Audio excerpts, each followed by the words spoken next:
Bonjour à tous, et bienvenue sur notre chaîne, l'endroit divinement désigné où nous cherchons ensemble à vivre notre foi de manière plus profonde, plus authentique, et à manifester le royaume de Dieu sur la terre. Laissez-moi vous poser une question, droit au but, et que le Saint-Esprit sonde vos cœurs. Avez-vous parfois l'impression que vos prières ne montent pas plus haut que le plafond? Que votre vie spirituelle est un peu à l'arrêt, comme de l'eau qui stagne, incapable de déborder de la vie de Dieu? Vous avez la volonté, vous priez, mais le cœur n'y est pas vraiment, n'est-ce pas? Vous vous sentez déconnecté, loin de cette présence vivifiante de Dieu que vous recherchez tant, comme une terre aride qui aspire à la pluie divine. Et si je vous disais qu'il y a une clé d'une simplicité biblique, mais d'une puissance céleste incroyable pour ouvrir les vannes du ciel sur votre vie?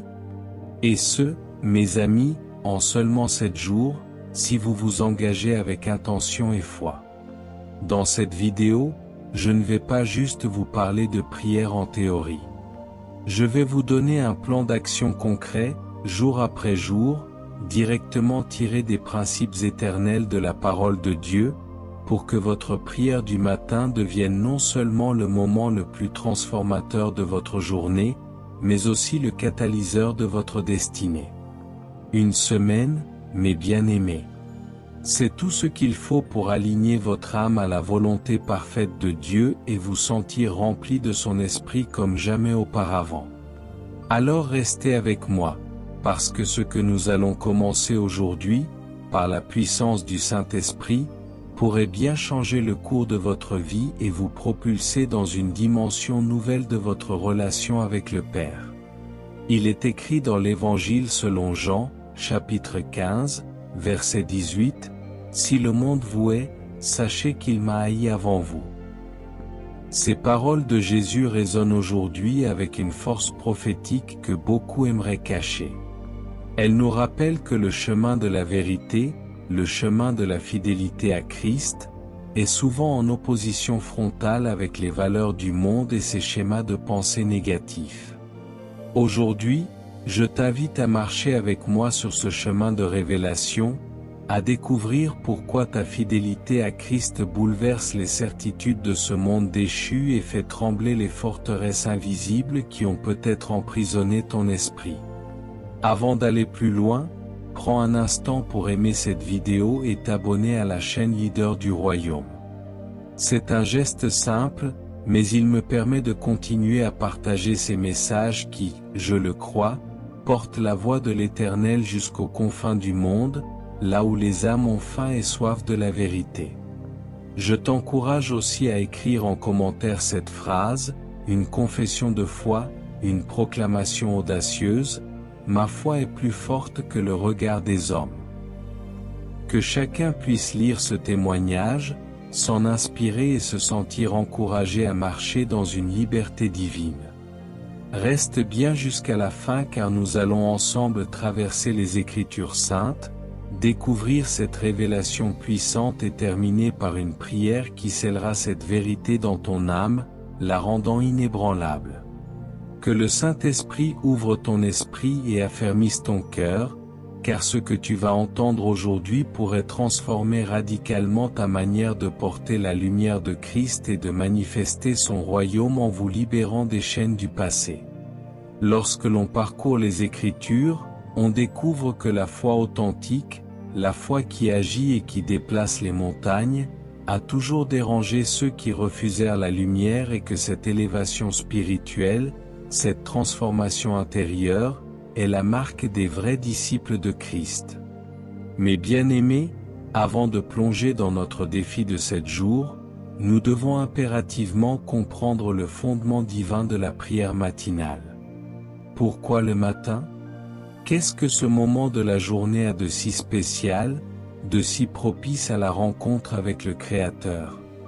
Soyons honnêtes, dans notre monde effréné, le matin est souvent synonyme de chaos, de précipitation, d'une course folle. Le réveil sonne, et c'est le début des exigences de la journée où les enfants, le travail, les emails, les soucis qui s'amoncellent. Notre première pensée va à nos soucis, à notre liste interminable de choses à faire, aux pressions de la vie. Nous donnons les premières minutes, les plus précieuses, les plus fraîches de notre journée, au stress du monde, à la tyrannie de l'urgence, aux exigences charnelles. Et ensuite, nous essayons, dans notre épuisement, de donner les miettes de notre temps et de notre énergie à Dieu, une prière rapide entre deux réunions ou murmurer le soir, quand nous sommes exténués, les yeux rivés sur le sommeil. Mais la Bible, la parole vivante et efficace de Dieu, nous montre un autre chemin, un chemin royal et divinement ordonné. C'est le chemin que tous les héros de la foi, les hommes et les femmes qui ont impacté leur génération pour le royaume, ont suivi avec discipline et passion. Le roi David, un homme selon le cœur de Dieu, dont la vie fut un témoignage de combat et de victoire, a écrit dans le psaume chapitre 5, verset 3, ou psaume 5h4 dans certaines versions, « Éternel. Le matin, tu entends ma voix, le matin, je me tourne vers toi et j'attends. » Voyez-vous la puissance de cette déclaration? Le matin, avant que le vacarme du monde ne vienne brouiller les ondes spirituelles, avant que les soucis du jour ne tentent d'envelopper son esprit, David tournait délibérément son cœur et ses pensées vers Dieu. Ce n'était pas juste un rituel routinier, mes amis, c'était une déclaration d'intention profonde, une proclamation de priorité divine. En priant le matin, nous ne disons pas seulement à Dieu, « Tu es ma priorité ». Nous disons aussi à nous-mêmes, à notre âme, plus important encore, au monde spirituel et à ses forteresses, « C'est toi, ô mon Dieu, ma priorité absolue. Avant de faire mes plans humains, je veux connaître les tiens, ceux qui viennent du ciel. Avant de chercher des solutions charnelles et éphémères, je cherche ta face éternelle. Avant toute autre chose, tu passes en premier dans ma vie, tu as la prééminence. » Cette priorisation matinale de Dieu n'est pas une invention humaine. C'est un principe divin que nous voyons à l'œuvre dans la vie de notre Seigneur et Sauveur, Jésus-Christ lui-même. S'il est un exemple que nous devons suivre avec ferveur, c'est bien celui du Christ. Lisez dans Marc chapitre 1, verset 35, « Vers le matin, alors qu'il faisait encore très sombre, il se leva, sortit et alla dans un lieu désert pour y prier. » Méditez sur la profondeur de ce verset. Si Jésus, le Fils de Dieu, l'incarnation de la sagesse divine, le seul homme sans péché, le Sauveur du monde, avait besoin de ce moment intime et crucial de connexion matinale avec le Père, à combien plus forte raison en avons-nous besoin, nous, qui sommes si facilement distraits, si vulnérables aux assauts de la chair et du monde. Jésus, avec toute sa puissance divine, savait l'importance vitale de commencer sa journée alignée avec la volonté du Père, recevant les instructions divines pour son ministère, sa prédication et sa puissance. Cet exemple est un mandat divin pour nous. Commencer sa journée par la prière, ce n'est pas rajouter une corvée à notre liste de tâches épuisantes. Non, mes amis, c'est poser la fondation inébranlable sur laquelle toute notre journée va reposer, une fondation construite sur le roc de la parole de Dieu et de sa présence. C'est comme un pilote d'avion qui, avant le décollage, vérifie méticuleusement tous ses instruments, établit le contact avec la tour de contrôle, et reçoit les directives pour son vol. Sans cela, il volerait à l'aveugle, risquant le crash. La prière du matin, c'est notre tour de contrôle spirituel. Elle nous ancre dans la vérité immuable de Dieu, nous remplit de sa paix qui surpasse toute intelligence, nous équipe de sa force surnaturelle et de sa sagesse divine pour affronter les défis, les tentations et les opportunités de la journée. Elle nous permet de voir avec les yeux de Dieu, d'entendre avec les oreilles de Dieu, et d'agir avec la puissance de Dieu. Ce défi de 7 jours, ce n'est pas de vous imposer une règle légaliste, un fardeau religieux. Non, jamais. Le but ultime de ce défi, c'est de vous faire goûter, expérimenter et savourer cette puissance transformatrice, cette connexion intime et cette joie débordante que seule la prière matinale peut apporter. Nous voulons que la prière du matin passe d'une discipline occasionnelle à un pur plaisir, d'une obligation à une nécessité vitale, d'une corvée à une source inépuisable de vie, à laquelle vous ne voudrez plus jamais renoncer. Elle deviendra l'air que vous respirez, l'eau qui désaltère votre âme. Alors, mes amis, êtes-vous prêts, par la grâce de Dieu et la puissance de l'Esprit, à construire cette fondation inébranlable et à expérimenter une transformation de votre vie spirituelle comme jamais auparavant? C'est le temps de la révolution matinale de votre âme. Si cette révélation sur l'importance vitale de la prière matinale résonne dans votre cœur, si vous êtes prêt à bâtir cette fondation spirituelle inébranlable, alors aimez cette vidéo sans hésitation. C'est une déclaration de votre engagement, une reconnaissance de la parole de Dieu. Et surtout, pour ne manquer aucune étape de ce défi de 7 jours et pour continuer à recevoir ces messages qui changent des vies, abonnez-vous à cette chaîne, et activez la cloche de notification pour être parmi les premiers à recevoir la manne céleste que le Seigneur nous a préparée. Restez avec nous. Maintenant que le décor est planté, et que nous avons compris le pourquoi divin de la prière matinale, passons au concret, mes bien-aimés. Voici le plan pour les 7 prochains jours, un chemin balisé par la sagesse divine pour vous guider dans cette aventure de transformation.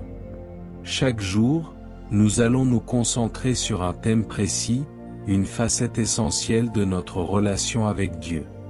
Ce n'est pas une formule magique, mais plutôt un sentier éclairé par la parole, conçu pour explorer et approfondir votre communion avec le Tout-Puissant.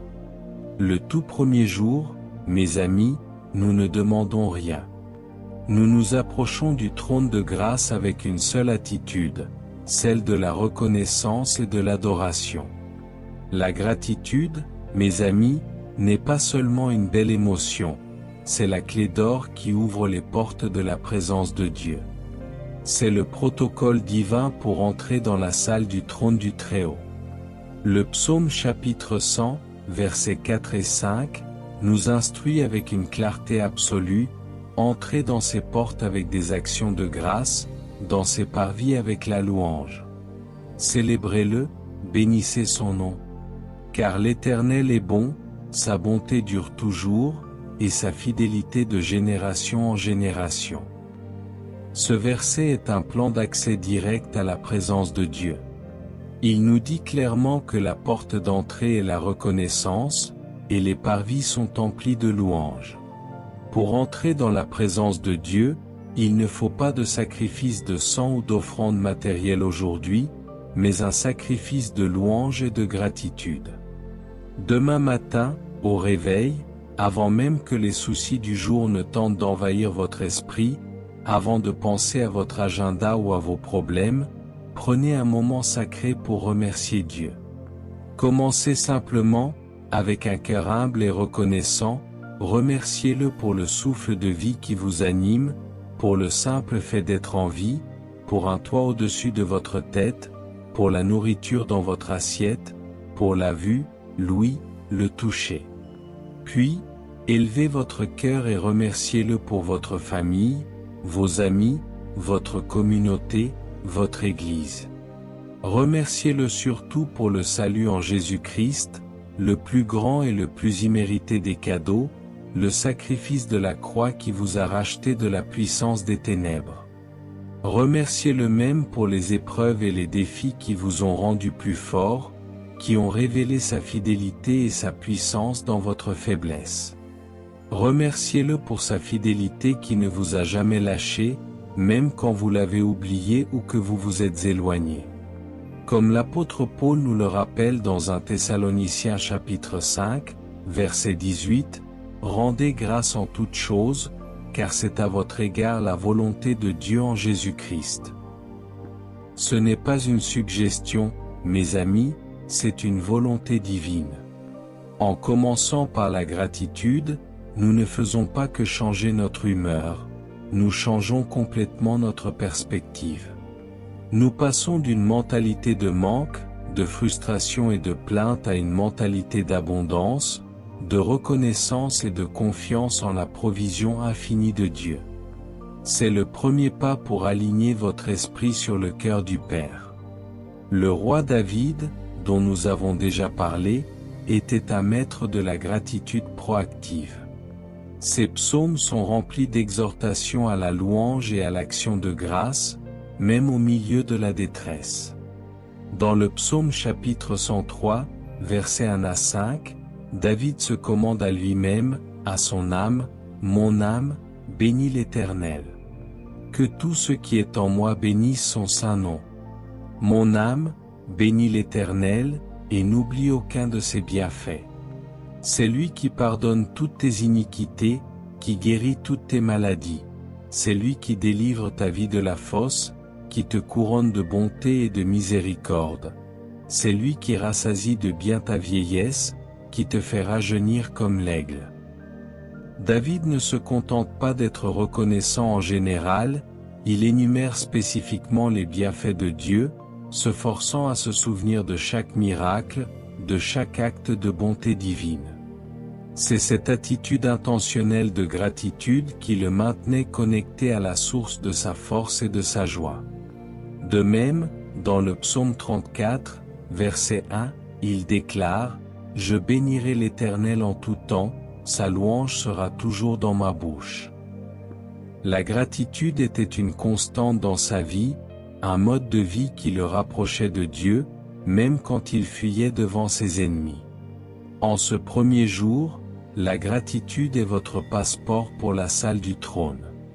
Si cette vision de la gratitude comme portail de la présence de Dieu vous inspire, alors aimez cette vidéo et préparez-vous pour ce premier jour transformateur. Et n'oubliez pas de vous abonner pour ne rien manquer de ce défi divin. Jour 2, la sanctification. Après avoir ouvert les portes de sa présence par la gratitude, mes amis, il est temps de faire un travail essentiel, le nettoyage, la sanctification. Notre cœur, votre corps, mes bien-aimés, est le temple sacré du Saint-Esprit, un lieu divinement choisi pour sa demeure. Mais, hélas, ce temple peut vite être encombré, souillé par le péché, les mauvaises pensées, l'amertume, la jalousie, les idoles cachées, les compromis avec le monde. Ce deuxième jour est donc dédié à la purification et à la sanctification, non pas par nos propres efforts, mais par la puissance du sang de Jésus et la conviction du Saint-Esprit. C'est un moment d'humilité radicale, d'honnêteté transparente avec Dieu, et de dépendance totale à sa grâce purificatrice. Le psaume chapitre 51, notamment les versets 2 et 10 à 12, est notre modèle parfait pour cette prière de purification. C'est la prière de David après son grand péché avec Bathsheba, une prière de repentir sincère et de restauration. David prie, « Lave-moi complètement de mon iniquité, et purifie-moi de mon péché. Ô Dieu, crée en moi un cœur pur, renouvelle en moi un esprit bien disposé. Ne me rejette pas loin de ta face, ne me retire pas ton Esprit Saint. Rends-moi la joie de ton salut, et qu'un esprit de bonne volonté me soutienne. » Cette prière n'est pas une simple récitation, c'est un cri du cœur pour la pureté divine. David reconnaît son péché, demande la purification et supplie Dieu de renouveler son esprit.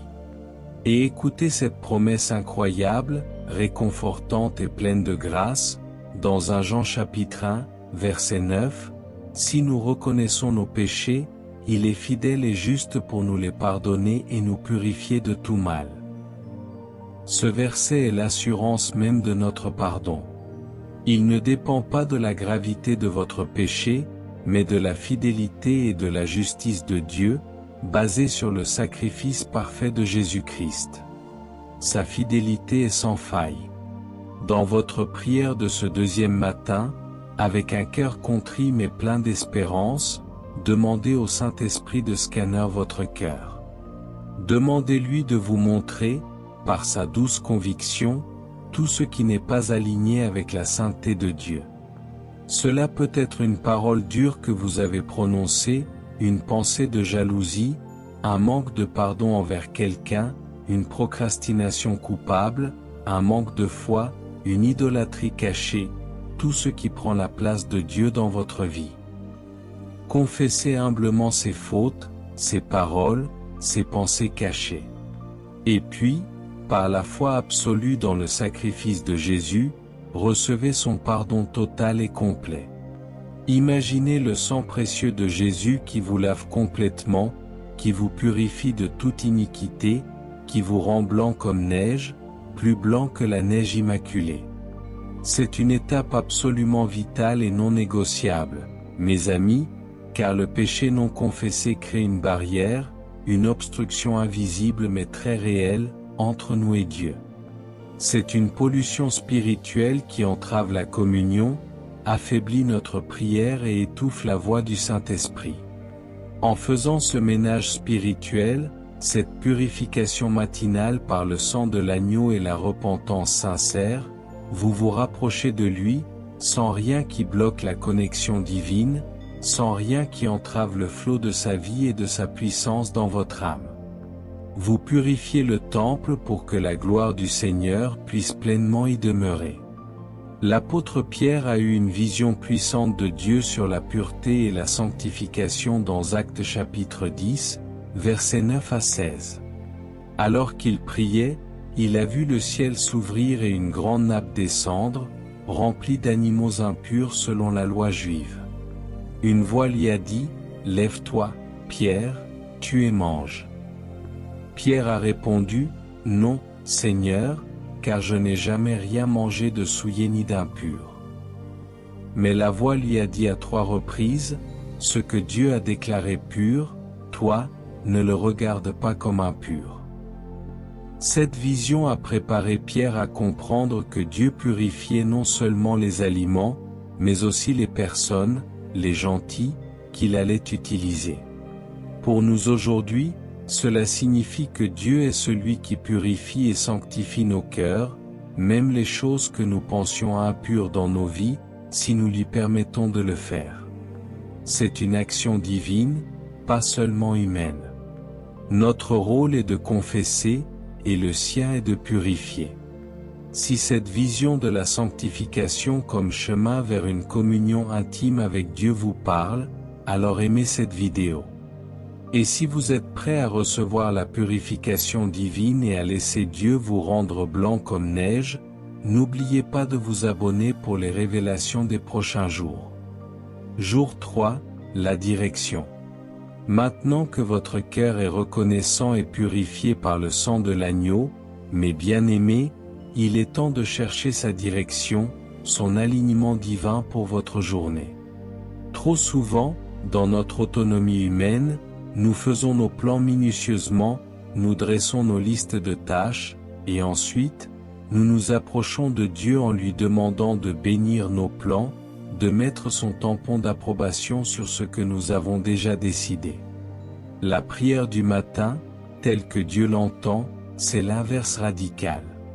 C'est venir devant lui avec un cœur humble et ouvert, en disant, « Seigneur, quel est ton plan pour moi, aujourd'hui ? Pas mes plans, mais tes plans. Je suis ton instrument, révèle-moi ta volonté pour cette journée, pour chaque pas, chaque décision, chaque interaction. » Le livre des Proverbes, chapitre 3, versets 5 et 6, est notre phare pour ce jour, une instruction céleste sur la manière d'opérer dans la sagesse divine. Mets ta confiance en l'Éternel de tout ton cœur et ne te repose pas sur ta propre intelligence. Dans tout ce que tu entreprends, reconnais-le, et il aplanira tes sentiers. Ce passage est d'une puissance monumentale.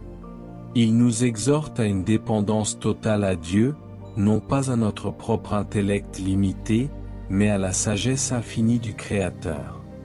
Le mot-clé ici est « reconnais-le », ce qui signifie le connaître, le consulter, le faire participer, le mettre en premier dans tout ce que vous entreprenez. Et la promesse divine est extraordinaire, il aplanira tes sentiers.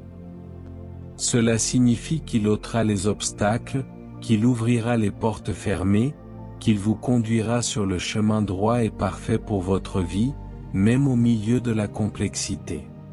Alors, ce troisième matin, dans votre prière, ne vous contentez pas d'énumérer vos besoins. Priez spécifiquement pour la sagesse divine dans vos conversations professionnelles, vos interactions familiales. Demandez une patience surnaturelle avec vos proches, une compréhension divine face aux défis inattendus. Priez pour le discernement face aux situations complexes, pour reconnaître les pièges de l'ennemi et les opportunités divines. Présentez-lui humblement votre agenda, vos rendez-vous prévus, vos priorités. Demandez-lui de guider vos pas, d'inspirer vos paroles afin qu'elles soient un reflet de sa vérité et de sa grâce, et de faire de vous un instrument de sa paix, de son amour et de sa lumière partout où vous irez. C'est un acte d'abandon total, mes amis, un acte de foi qui invite la puissance et la sagesse de Dieu à orchestrer et à coordonner chaque moment de votre journée pour sa gloire éternelle et pour l'accomplissement de votre destinée. Vous devenez un agent conscient de son plan divin.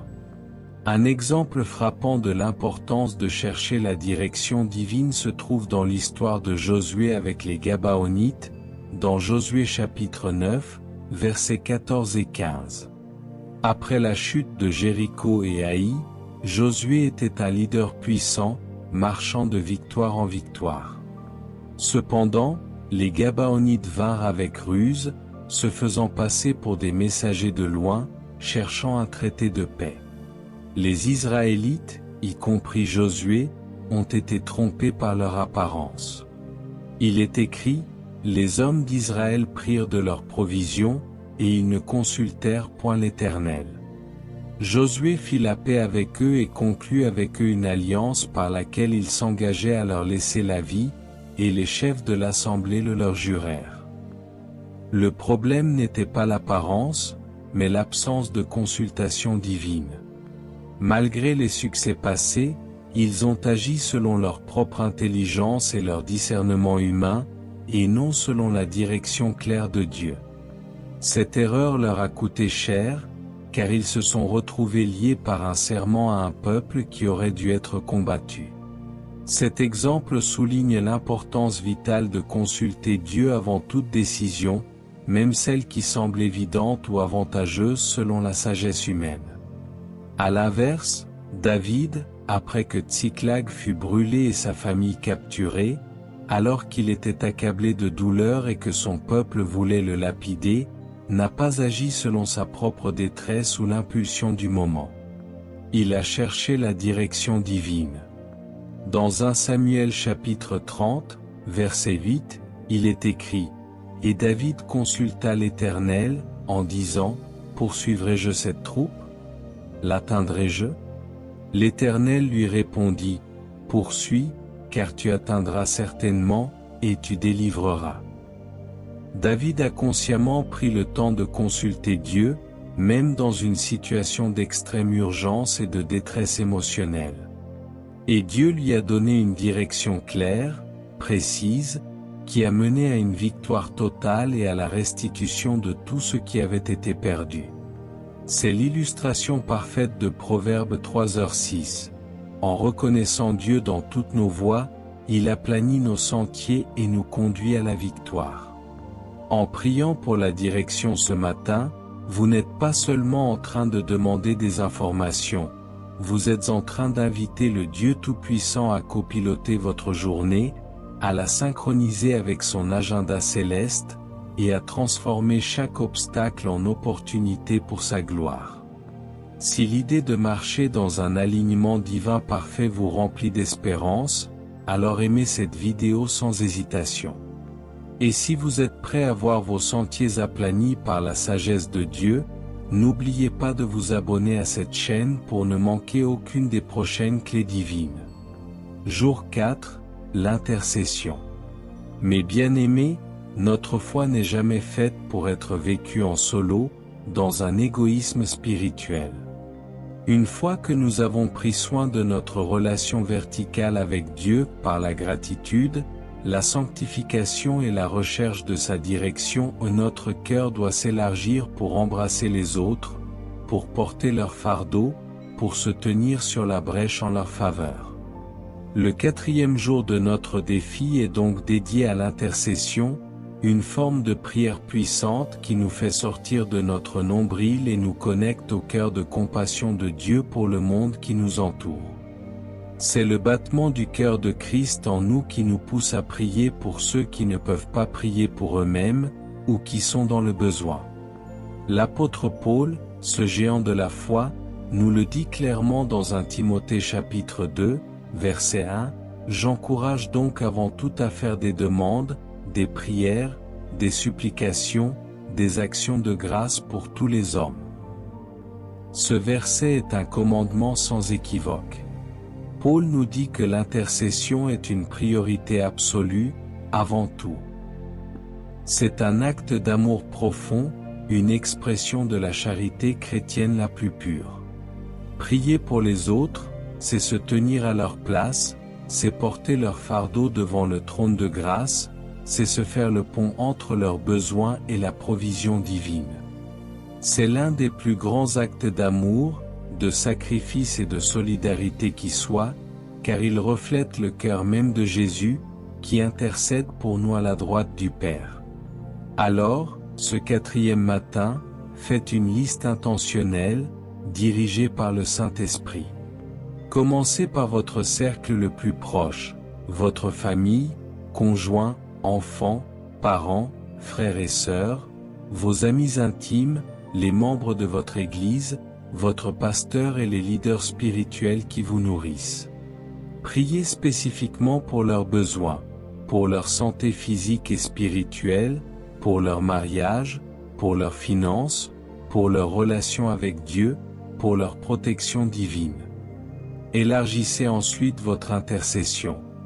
Priez pour les malades, pour ceux qui sont en deuil, pour les opprimés, pour les personnes en situation de vulnérabilité. Priez pour les dirigeants de votre pays, pour qu'ils soient inspirés par la sagesse divine et qu'ils gouvernent avec justice. Priez pour la paix dans le monde, pour la fin des conflits, pour la cessation des guerres spirituelles et physiques. Priez avec une ferveur particulière pour ceux qui ne connaissent pas encore Jésus-Christ, pour le salut de leurs âmes, pour que leurs yeux spirituels s'ouvrent à la lumière de l'Évangile. Demandez à Dieu d'envoyer des ouvriers dans la moisson, et de vous utiliser vous-même comme un témoignage vivant de sa grâce. L'intercession nous sort de notre petit nombril, de nos préoccupations égoïstes et limitées. Elle nous donne le cœur de Dieu lui-même, un cœur qui bat de compassion, d'amour et de miséricorde pour le monde entier. Elle nous rend participants du plan rédempteur de Dieu, co-ouvriers avec lui pour l'avancement de son royaume sur la terre. L'un des exemples les plus puissants d'intercession dans la Bible est celui d'Abraham intercédant pour Sodome devant l'Éternel dans Genèse chapitre 18, versets 23 à 32. Alors que Dieu révèle son intention de détruire Sodome et Gomorrhe à cause de leur grande iniquité, Abraham s'approche de lui avec audace et humilité. Il commence à plaider avec Dieu, en demandant si Dieu épargnerait la ville s'il y avait 50 justes, puis 45, puis 40, 30, 20 et enfin 10 justes. Abraham s'approcha, et dit, « Feras-tu aussi périr le juste avec le méchant ? Peut-être y a-t-il 50 justes au milieu de la ville. Les feras-tu périr aussi, et ne pardonneras-tu pas à la ville à cause des 50 justes qui sont au milieu d'elle ? Loin de toi de faire une chose pareille. De faire mourir le juste avec le méchant, en sorte qu'il en soit du juste comme du méchant. Loin de toi. Celui qui juge toute la terre ne fera-t-il pas ce qui est juste? Genèse 18, 23-25. Abraham persiste dans son intercession, montrant un cœur rempli de compassion et de courage devant Dieu. Bien que la ville n'ait pas été épargnée faute d'avoir même dit juste, cet exemple démontre la puissance et l'importance de l'intercession. Dieu écoutait Abraham, et sa justice fut tempérée par la considération pour le juste. C'est une illustration claire que nos prières d'intercession ont un poids devant Dieu et peuvent influencer le cours des événements. Un autre intercesseur puissant est Moïse. Après que les Israélites eurent adoré le veau d'or, Dieu fut rempli de colère et proposa d'exterminer le peuple pour faire de Moïse une grande nation. Mais Moïse, avec un cœur rempli d'amour pour son peuple, intercéda avec ferveur. Moïse implora l'Éternel, son Dieu, et dit, « Pourquoi, ô Éternel?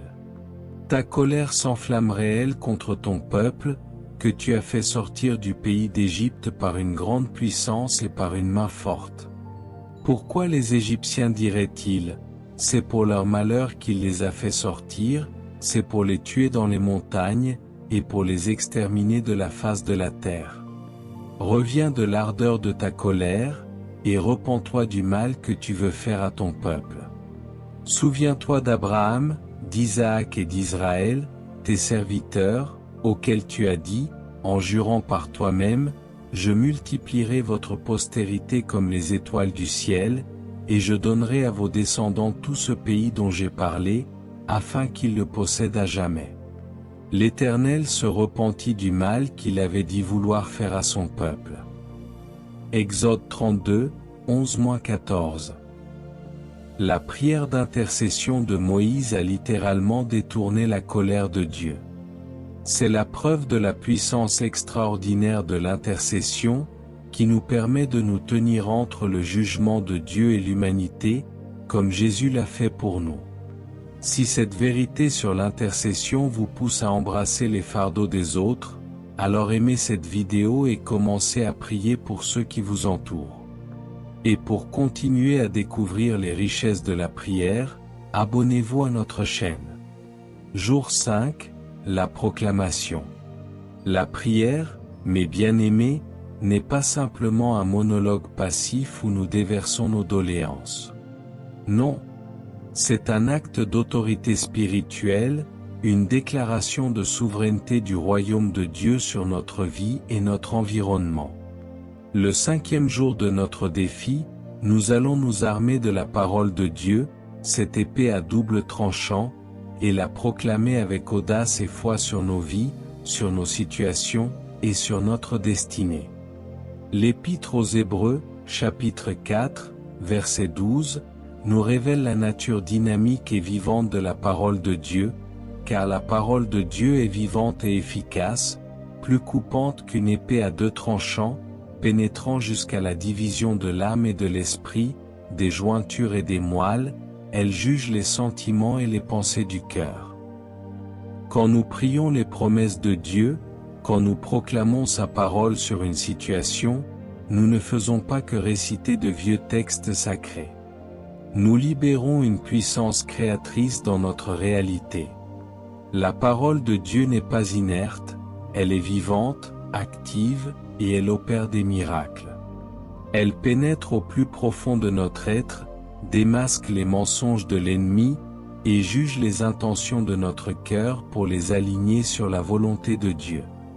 Dieu lui-même a garanti l'efficacité de sa parole. Lisez dans Ésaïe chapitre 55, verset 11, « Ainsi en est-il de ma parole, qui sort de ma bouche, elle ne retourne point à moi sans effet, sans avoir exécuté ma volonté et accompli mes desseins. » Cette promesse est un sceau divin.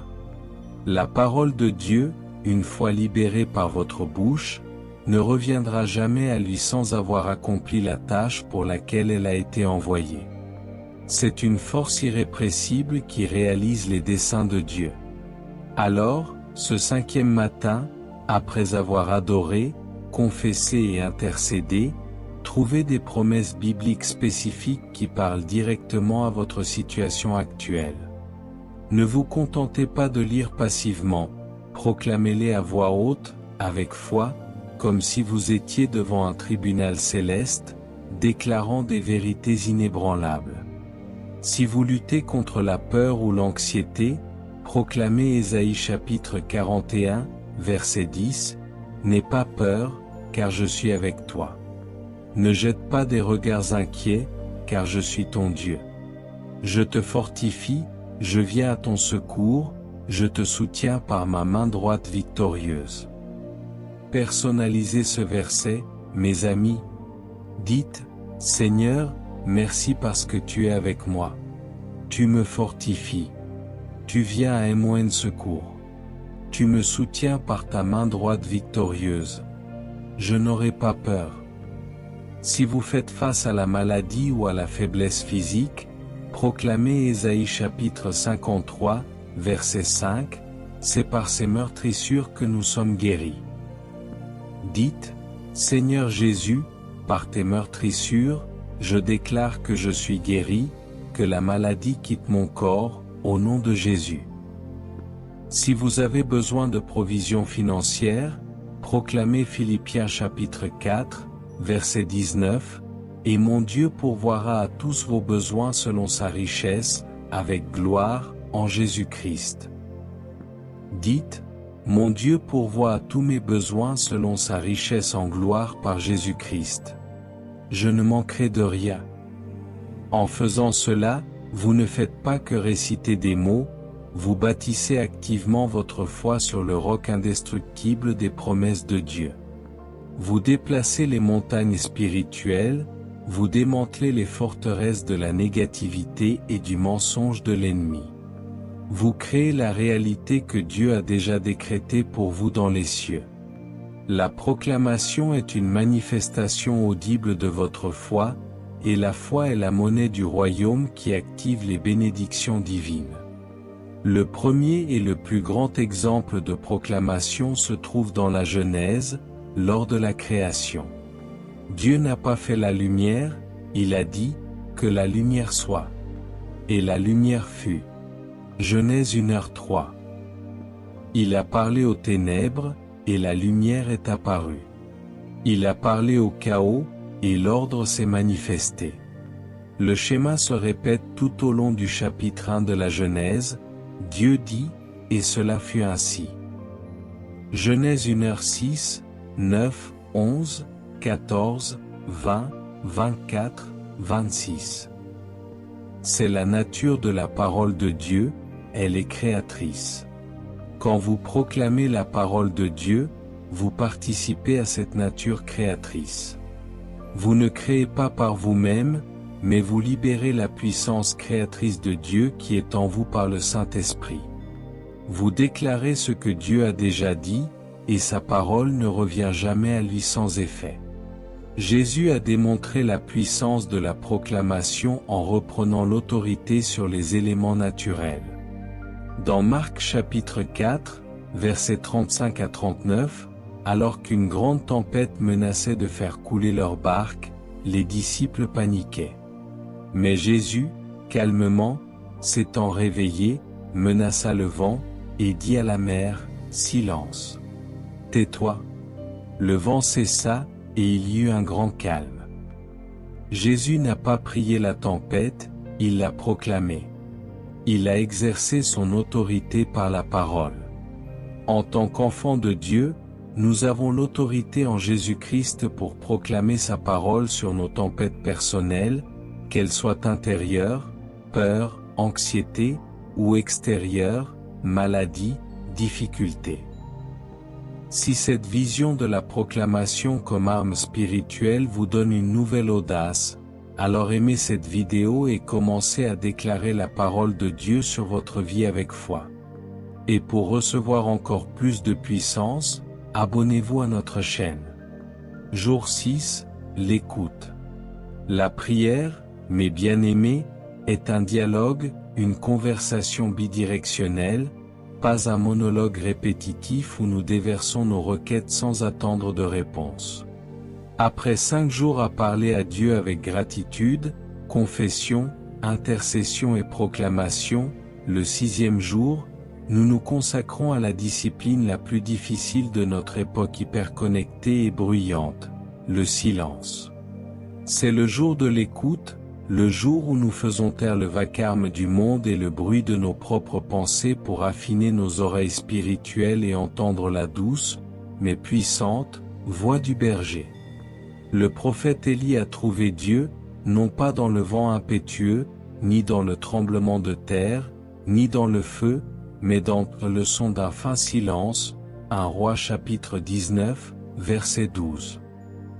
Dieu n'est pas toujours dans le spectaculaire et le grandiose, très souvent, sa voix se fait entendre dans le chuchotement, dans la conviction douce de l'esprit, dans la pensée subite qui vient éclairer notre chemin.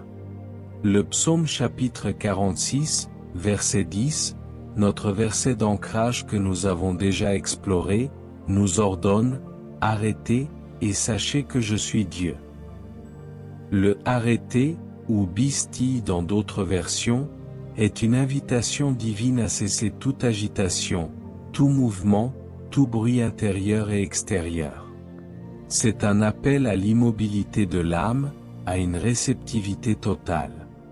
Pour entendre la voix de Dieu, il faut d'abord faire taire le bruit en nous et autour de nous, car sa voix n'est pas toujours celle d'un tonnerre, mais souvent celle d'une petite voix calme et douce.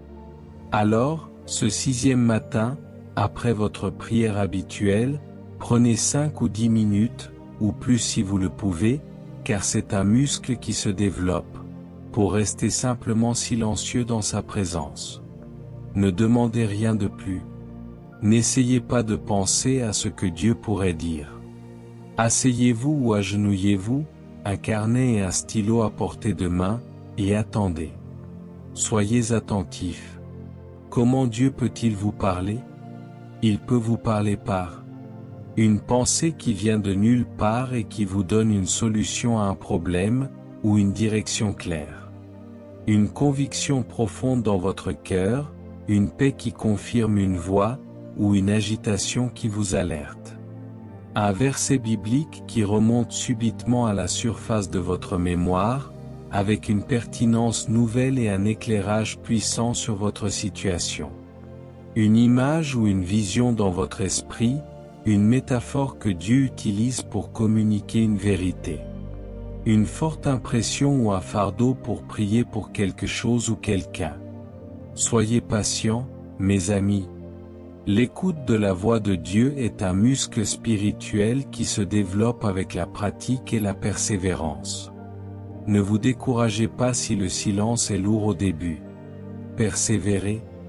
Ce moment de silence et d'écoute pourrait devenir le plus précieux de votre journée, celui où Dieu vous révèle les secrets de son cœur, vous donne des stratégies divines, ou simplement vous assure de sa présence aimante. C'est dans le silence que la graine de sa parole germe et porte du fruit. L'histoire du jeune Samuel est un exemple classique de l'apprentissage de l'écoute de la voix de Dieu. Dans 1 Samuel chapitre 3, versets 1 à 10, il est écrit que la parole de l'Éternel était rare en ce temps-là, les visions n'étaient pas fréquentes. Un soir, l'Éternel appela Samuel, qui pensait que c'était le sacrificateur Élie. 3 fois, Samuel courut vers Élie, et 3 fois Élie lui dit de retourner dormir. Enfin, Élie comprit que c'était l'Éternel qui appelait le garçon. Il dit à Samuel, « Va te recoucher, et si l'on t'appelle, tu diras, « Parle, Éternel, car ton serviteur écoute. » Et c'est ce que fit Samuel. Il se coucha, et lorsque l'Éternel l'appela de nouveau, Samuel répondit, « Parle, car ton serviteur écoute. » Et à partir de ce moment, l'Éternel commença à lui parler. Cet exemple nous enseigne plusieurs choses. 1. La voix de Dieu peut être douce et subtile, au point qu'on la confonde avec autre chose. 2. L'écoute nécessite une disposition du cœur et une instruction, « Parle, car ton serviteur écoute. » C'est une posture d'humilité et de réceptivité. 3. Dieu parle à ceux qui sont prêts à écouter, même les plus jeunes. Le silence et la disposition à écouter sont essentiels pour recevoir sa parole. L'histoire de Marie et Marthe dans Luc chapitre 10, versets 38 à 42 est une leçon puissante sur la priorité de l'écoute. Marthe était occupée par le service, anxieuse et distraite par beaucoup de choses. Marie, elle, s'était assise aux pieds du Seigneur, et écoutait sa parole. Jésus dit à Marthe, « Marthe, Marthe, tu t'inquiètes et tu t'agites pour beaucoup de choses, mais une seule chose est nécessaire. Marie a choisi la bonne part, qui ne lui sera point ôtée. » La bonne part, c'était de prendre le temps d'être dans la présence de Jésus et d'écouter sa parole.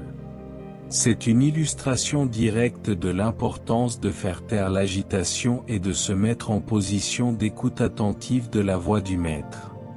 Ce moment de silence et d'écoute pourrait devenir le plus précieux de votre journée, celui où Dieu vous révèle les secrets de son cœur, vous donne des stratégies divines, ou simplement vous assure de sa présence aimante et de sa direction parfaite.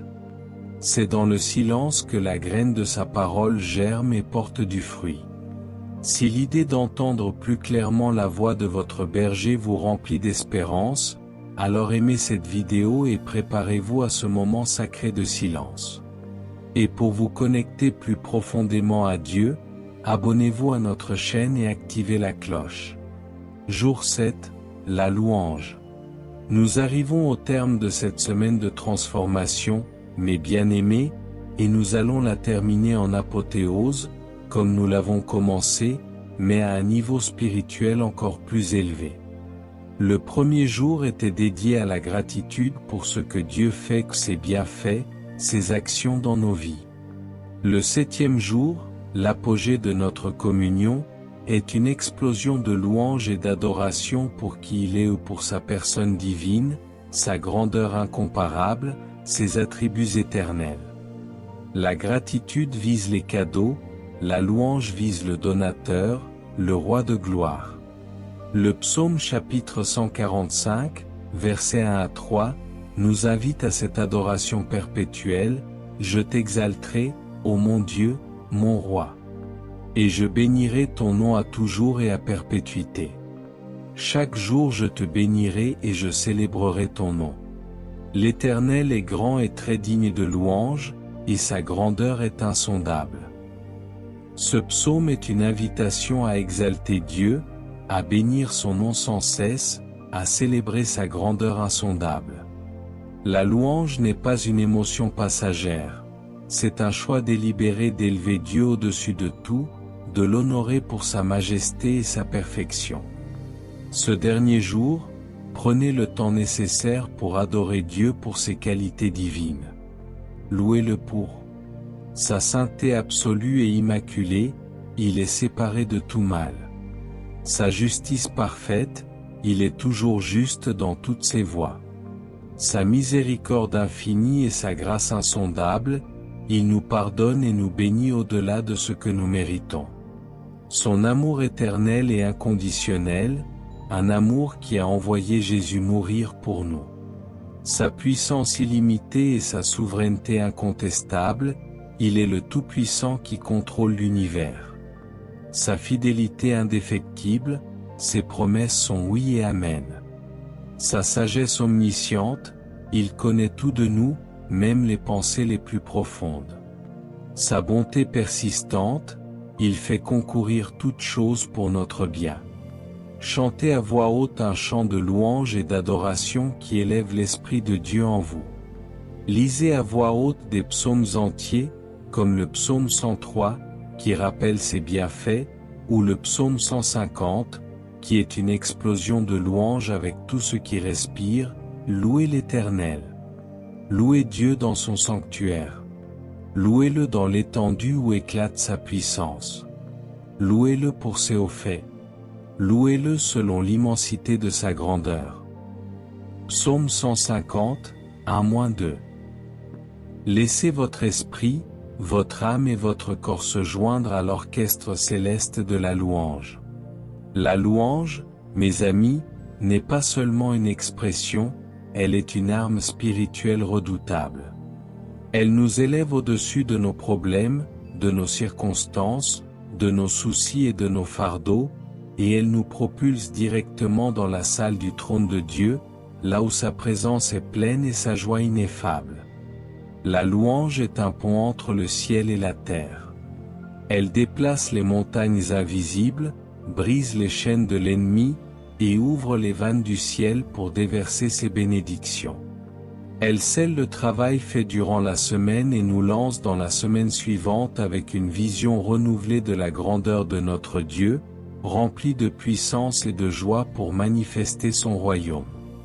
L'histoire du roi Josaphat est une démonstration spectaculaire de la puissance de la louange comme stratégie de guerre spirituelle. Dans 2 Chroniques chapitre 20, 3 armées puissantes venaient contre Juda, et Josaphat et son peuple étaient terrifiés. Au lieu de s'équiper pour une bataille conventionnelle, Josaphat a proclamé un jeûne national et a cherché l'Éternel. Un prophète leur a annoncé que la bataille n'était pas la leur, mais celle de l'Éternel. Alors, Josaphat fit quelque chose de radical et de divinement inspiré. Il désigna des chanteurs pour marcher devant l'armée, louant l'Éternel. Puis, après avoir pris conseil avec le peuple, il établit des chantres qui, revêtus d'ornements sacrés, marcheraient devant l'armée et célébreraient l'Éternel en disant « Louez l'Éternel, car sa miséricorde dura toujours ». Au moment où ils commençaient les chants et les louanges, l'Éternel plaça des embuscades contre les fils d'Ammon et de Moab et ceux de la montagne de Séhir, qui venaient contre Juda. Et ils furent battus. 2 Chroniques 20, 21-22. La victoire ne vint pas par la force militaire, mais par la puissance de la louange. Au moment où ils commencèrent à louer, Dieu intervint et les ennemis s'entretuèrent. C'est une illustration directe que la louange et l'adoration ne sont pas juste des sentiments, mais des actes puissants qui déclenchent l'intervention divine et la victoire surnaturelle. Nous l'avons déjà mentionné, mais il est essentiel de le rappeler ici. Dans Actes chapitre 16, versets 25 à 26, Paul et Silas étaient emprisonnés, battus et enchaînés. Au lieu de se lamenter, ils ont choisi de louer Dieu. Vers le milieu de la nuit, Paul et Silas priaient et chantaient les louanges de Dieu, et les prisonniers les écoutaient. Tout à coup, il y eut un grand tremblement de terre, en sorte que les fondements de la prison furent ébranlés. Au même instant, toutes les portes s'ouvrirent, et les liens de tous les prisonniers furent rompus. Leurs chants de louange ont provoqué un tremblement de terre divin qui a brisé leurs chaînes physiques et spirituelles, et a libéré tous les prisonniers. C'est la louange qui brise les forteresses. Ce 7e jour de louange exubérante est le sceau de votre transformation.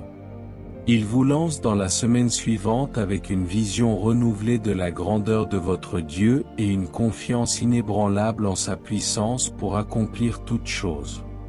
Si cette vision de la louange comme une arme et une porte vers la gloire de Dieu enflamme votre cœur, alors aimez cette vidéo et préparez-vous à une explosion de joie. Et pour continuer à marcher dans cette dimension de puissance, abonnez-vous à notre chaîne et activez la cloche. Je sais que l'enthousiasme du début peut s'estomper, mais bien aimé. Les bonnes intentions sont nombreuses, mais la persévérance, c'est la vraie clé, c'est la marque des champions de la foi qui achèvent leur course et reçoivent la couronne. La discipline spirituelle est rarement facile au début, mais elle porte toujours un fruit abondant. Voici donc quelques conseils ultra pratiques, inspirés par la sagesse biblique, pour vous aider à tenir bon dans ce défi divin et à transformer cette habitude en un mode de vie. Premièrement, préparez votre victoire la veille. Ne laissez rien au hasard, la préparation est une forme de foi et d'intentionnalité qui honore Dieu. Avant de dormir, décidez fermement de votre heure de réveil, en vous assurant de vous laisser suffisamment de temps pour ce rendez-vous sacré avec le Roi des Rois, sans précipitation. Préparez votre Bible à l'avance, ouvrez-la à un passage qui vous inspire. Ayez votre carnet de prière et un stylo à portée de main. Préparez votre café ou votre thé la veille si nécessaire. Créez un coin prière, un lieu dédié, même si c'est juste un fauteuil confortable dans un coin calme de votre maison. Cet acte conscient de préparation dit à votre esprit, à votre chair et au monde spirituel que ce rendez-vous avec Dieu est non négociable, qu'il est une priorité absolue. C'est un acte de foi qui anticipe la bénédiction du matin. Le livre des Proverbes, chapitre 21, verset 5, déclare « Les projets de l'homme diligent ne mènent qu'à l'abondance, mais quiconque agit avec précipitation n'arrive qu'à la disette. » La diligence dans la préparation est la voie de l'abondance spirituelle. Deuxièmement, que faire quand la motivation n'est pas là? Soyons réalistes, mes amis. Il y aura des matins où votre lit sera bien plus attirant que votre Bible. Votre chair se rebellera, les sentiments de somnolence ou d'apathie seront intenses. C'est normal, ne vous fiez jamais à vos émotions changeantes, mais à votre décision ferme et votre engagement de foi devant Dieu. Ayez une prière d'urgence toute prête dans votre cœur, comme un cri vers le ciel, « Seigneur, je n'ai absolument aucune envie en ce moment, mon corps résiste, ma chair est faible, mais je viens quand même par un acte de volonté. S'il te plaît, Saint-Esprit, aide-moi. Éveille mon esprit, ranime mon zèle, et remplis-moi de ta force. » La fidélité dans les jours sans émotion, les jours de sécheresse, construit un caractère bien plus solide et une foi bien plus résiliente que l'enthousiasme passager. C'est dans ces moments que votre véritable engagement envers Dieu est testé et fortifié. Philippiens chapitre 4, verset 13, nous assure « Je plie tout par Christ qui me fortifie ». Même la discipline de la prière matinale, même dans la faiblesse charnelle, est possible par sa force en nous. Troisièmement, la constance est reine, la persévérance est la marque des saints. Le but de ce défi n'est pas d'avoir cette expérience mystique incroyable et euphorisante chaque matin. Le but est de bâtir une habitude sainte, stable et durable, une fondation inébranlable pour votre vie spirituelle. Ne vous découragez jamais si un jour vous semble moins bon, moins inspiré, ou si votre esprit vagabonde. La vraie puissance de transformation est dans la répétition disciplinée et fidèle. C'est la goutte d'eau qui finit par percer le roc, non par sa force, mais par sa constance. Votre constance finira par percer les barrières de la distraction, du doute, de la paresse spirituelle, et vous mènera à une profondeur de communion que vous n'auriez jamais imaginée. Galates chapitre 6, verset 9, nous exhorte, « Ne nous lassons pas de faire le bien, car nous moissonnerons au temps convenable, si nous ne nous relâchons pas. » La prière est un bien, la moisson de ses fruits viendra si nous persévérons. Enfin, ne faites pas cela seul. Le diable aime l'isolement. Trouvez un ami de confiance, votre conjoint, un membre de votre groupe de prière, quelqu'un avec qui faire ce défi des 7 jours. Envoyez-vous un message le matin pour vous encourager, pour vous rappeler l'un l'autre à vous lever et à chercher la face de Dieu. Savoir que quelqu'un compte sur vous peut faire toute la différence et ajouter une couche de responsabilité qui renforce votre discipline. L'unité et le soutien mutuel sont des principes bibliques puissants qui démultiplient notre force. Ecclésiaste chapitre 4, versets 9 à 10, nous le rappelle, « Deux valent mieux qu'un, parce qu'ils retirent un bon salaire de leur travail. Car s'il tombe, l'un relève son compagnon, mais malheur à celui qui est seul et qui tombe, sans avoir un second pour le relever. » Dans la prière aussi, le soutien mutuel est une source de force et de relèvement. En appliquant ces conseils pratiques, ancrés dans la sagesse divine, vous ne vous contenterez pas de relever un défi de 7 jours, vous poserez les fondations d'une vie de prière transformée qui vous portera bien au-delà de cette semaine, dans une dimension nouvelle de votre destinée en Christ. Si ces conseils pratiques vous donnent la motivation divine pour persévérer, alors aimez cette vidéo et partagez-la avec l'ami qui vous accompagnera dans ce défi. Et pour une vie ancrée dans la persévérance divine, abonnez-vous à notre chaîne. On arrive à la fin de ce parcours divin, mes bien-aimés. 7 jours. 7 clés célestes pour déverrouiller une relation plus profonde, plus intime, plus puissante, et plus authentique avec votre Créateur. Nous avons exploré la gratitude qui ouvre les portes du ciel, la sanctification qui purifie le temple, la recherche de direction qui aligne nos pas sur la volonté divine, l'intercession qui élargit notre cœur aux besoins du monde, la proclamation qui libère la puissance de la parole, l'écoute qui nous permet d'entendre la douce voix du berger, et la louange exubérante qui nous propulse dans la salle du trône. Imaginez un instant, mes amis, l'impact profond et durable de ces habitudes sur votre vie. La paix inébranlable au milieu de la tempête. La clarté divine dans la confusion du monde. La force surnaturelle dans la faiblesse humaine. La sagesse du ciel pour chaque décision. La joie ineffable qui ne dépend pas des circonstances. C'est la promesse de Dieu qui est devant vous, une promesse rendue possible par la discipline de la prière matinale. Maintenant, la balle est dans votre camp. Je vous ai donné le plan divinement inspiré, mais je ne peux pas prier à votre place. La décision et l'action vous appartiennent. Alors, je veux vous lancer un défi. Pas un défi humain, mais un défi de foi que je crois que Dieu lui-même vous appelle à relever. Je vous mets au défi de suivre ce programme de prière matinale pendant les 7 prochains jours, avec intentionnalité et consistance. Je vous mets au défi de vous lever chaque matin et de donner à Dieu le meilleur de votre journée, les prémices de votre temps et de votre énergie, avant que le monde ne vienne vous envahir. Pour marquer votre engagement, votre décision ferme et votre foi, je vous invite à aller dans les commentaires maintenant et à écrire cette déclaration de foi: je relève le défi de la prière matinale de 7 jours. C'est un acte de foi, une déclaration publique, une semence qui ancre votre décision et invite la grâce de Dieu à vous soutenir.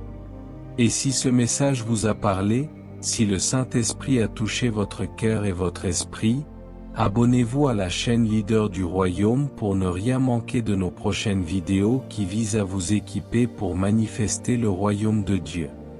Et s'il vous plaît, ne gardez pas cette révélation pour vous seul. Partagez cette vidéo avec au moins une personne, un ami, un membre de votre famille, un collègue qui, vous le savez, a désespérément besoin d'entendre ce message de transformation, d'espérance et de puissance par la prière. Vous ne savez jamais qui vous êtes appelé à impacter. Prions ensemble. Père céleste, au nom puissant de Jésus-Christ. Merci, ô Dieu, pour chaque âme qui est restée jusqu'ici, pour chaque personne qui a écouté ta parole avec un cœur ouvert. Seigneur, je te prie de sceller cette parole, ces vérités divines, dans leur cœur et dans leur esprit par la puissance de ton Saint-Esprit. Pour tous ceux qui ont décidé, par un acte de foi, de relever ce défi de prière matinale de 7 jours, je demande une grâce spéciale, une onction de discipline et une persévérance qui viennent directement de ton trône. Que leur sommeil soit paisible, rempli de ta présence, et que leur réveil soit rempli d'un désir ardent de te rencontrer, de chercher ta face avant toute autre chose. Saint-Esprit, sois leur enseignant, leur guide, et leur consolateur durant ces 7 jours et bien au-delà. Ouvre leurs yeux spirituels pour qu'ils voient ta gloire, leurs oreilles pour qu'ils entendent ta voix claire et précise, et leur cœur pour qu'ils reçoivent ton amour débordant et ta sagesse illimitée. Que cette semaine ne soit pas juste un défi, mais le début d'une transformation profonde et durable pour toute une vie de communion intime et de puissance avec toi. Au nom puissant, au nom rédempteur, au nom victorieux de Jésus-Christ, j'ai prié. Amen. Que Dieu vous bénisse abondamment, mes chers amis, et à très bientôt pour la prochaine révélation qui vous fera grandir dans le royaume. Vous êtes appelés à régner. Nous aimerions vous donner l'opportunité de faire de Jésus le Seigneur de votre vie. Si vous voulez naître de nouveau, faites cette prière avec nous. Père Céleste, je reconnais que je suis un pécheur et que mes paroles ont parfois été une source de mal plutôt que de bien. Je crois que Jésus-Christ est ton Fils unique, qu'il est mort sur la croix pour mes péchés et qu'il est ressuscité pour me donner une vie nouvelle. Je me repens de mes péchés et je te demande pardon. J'ouvre la porte de mon cœur et je t'invite, Jésus, à être mon Seigneur et mon Sauveur personnel. Je te donne ma vie, mes pensées et mes paroles. Afin que mes paroles soient des paroles de vie, d'amour, de foi et de sagesse, qui honorent ton nom et bâtissent ton royaume. Au nom de Jésus, Amen.